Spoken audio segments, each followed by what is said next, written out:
تھوڑی سی آج کھل کے بات کرنا چاہتا ہوں، لمبی بات بھی نہیں کروں گا، اور اگر کسی کو میرے سے اختلاف ہو تو مجھے معاف فرما دیں، اس لیے کہ میں یہ کشمیر پر سیمیناروں میں تقریریں کر کر کے اب تنگ آ چکا ہوں۔ مجھے کبھی کبھی ایسا لگتا ہے کہ میں جھوٹ بول رہا ہوں اور کشمیریوں کے ساتھ وہ کام کر رہا ہوں، وہ دھوکہ دے رہا ہوں جو بڑے بڑے لوگ کرتے ہیں۔ تو اس لیے اگر میری گزارشات کسی کو بری لگیں تو معاف کر دیں، اگر نہیں معاف کرتے تو پھر جو کچھ کرنا کر لیں۔ بات دراصل یہ ہے کہ یہ جو سلسلہ چل رہا ہے خاص طور پہ 5 اگست 2019 کے بعد سے، اس کے بعد جمعے کے جمعے ایک احتجاج کا سلسلہ شروع کیا تھا وزیر اعظم عمران خان نے، اب وہ سلسلہ بھی بند ہو چکا ہے۔ یہاں پر پی ڈی ایم سے بھی شکوہ شکایت کیا گیا ہے۔ تو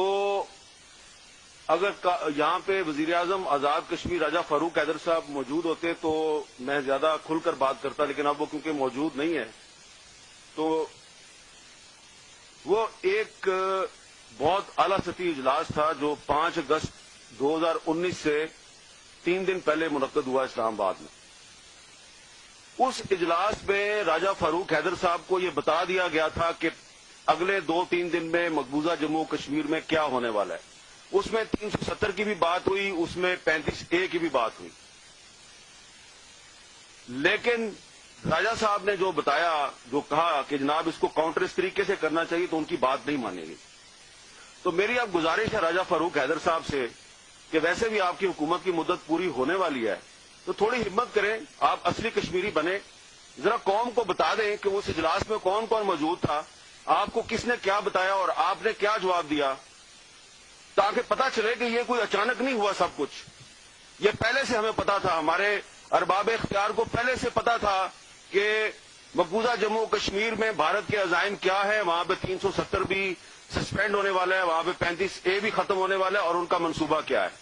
اور اس کے بعد جب وہ ہو گیا تو پھر آپ نے دیکھا کہ آپ کی فورن پالیسی جو ہے وہ جس طریقے سے ناکام ہوئی، اس کا ذکر یہاں پہ ہوا ہے۔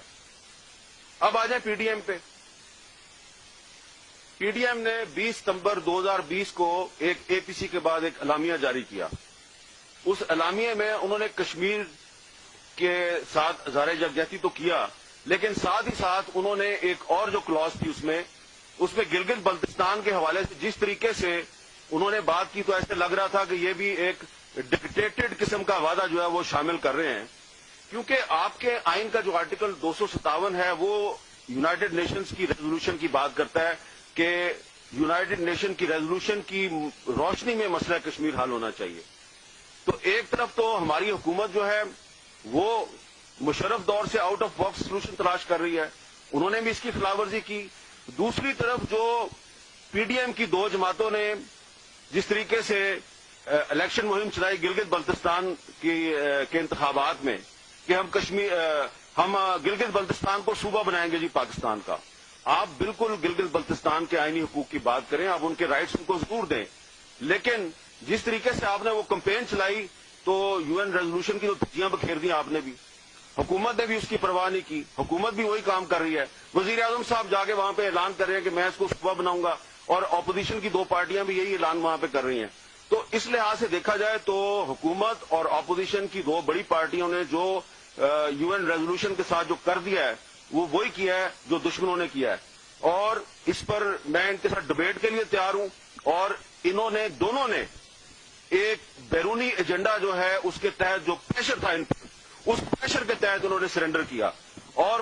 افسوس کی بات یہ ہے کہ پاکستان پیپلز پارٹی جو ہے یہ تو مسئلہ کشمیر کی پیداوار ہے۔ ذوالفقار علی بھٹو صاحب کا تاشقند ایگریمنٹ پر اختلاف ہوا تھا ایوب خان کے ساتھ، انہوں نے پارٹی اپنی کشمیر کے مسئلے میں بنائی تھی، لیکن وہ بھی بڑے فخر سے کہتے ہیں کہ دیکھو ہم نے تو 2018 کے مینیفیسٹو میں یہ وعدہ کیا تھا کہ ہم اس کو علیحدہ اسٹیٹس دیں گے، صوبے کا درجہ دیں گے۔ تو یہ جو دونوں پارٹیاں ہیں اور حکومت تحریک انصاف، ان کے کشمیر پالیسی میں کوئی فرق نہیں ہے، ان میں سے جو بھی حکومت میں آئے گا وہ کشمیر میں یہی کچھ کرے گا۔ اب سب سے بڑی بات جو ہے وہ یہ ہے کہ اب آ رہا ہے آزاد کشمیر کا الیکشن۔ اب آزاد کشمیر کے الیکشن میں بھی آپ دیکھیں گے تھوڑے دنوں میں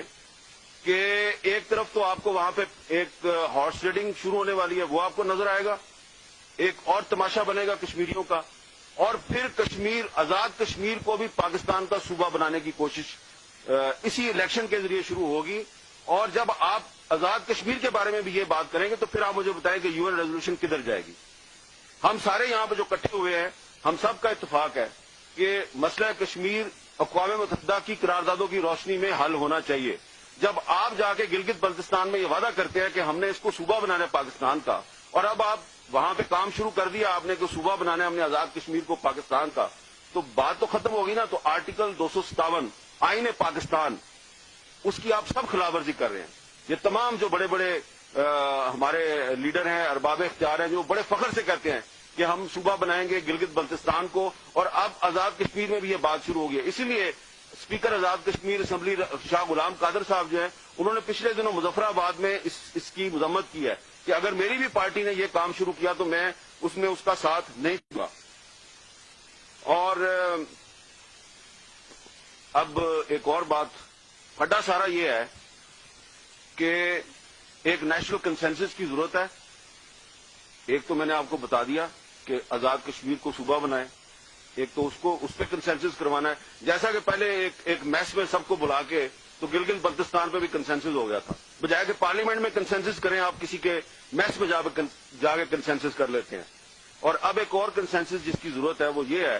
کہ وہ پرویز مشرف کے دور میں جو فارمولا تھا کہ لائن آف کنٹرول کو مستقل بارڈر بنا کر یہ مسئلہ ہی ختم کر دیا جائے، اب انہوں نے اس پہ کنسنسس کروانا ہے.